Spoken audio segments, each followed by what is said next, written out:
যে এখানে দেখতে পাচ্ছেন রিংনেকের বেবি আছে, এগুলো ইয়েলো রিংনেক। হ্যাঁ, রিংনেক কত করে পার পিস? 13,500। 13,500 টাকা পার পিস। আর সানচিকটা ভাই, সানচিকটা কত?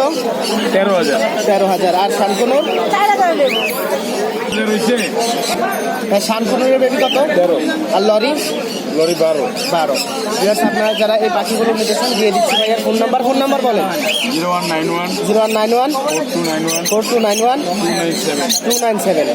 ধন্যবাদ ভাইয়া।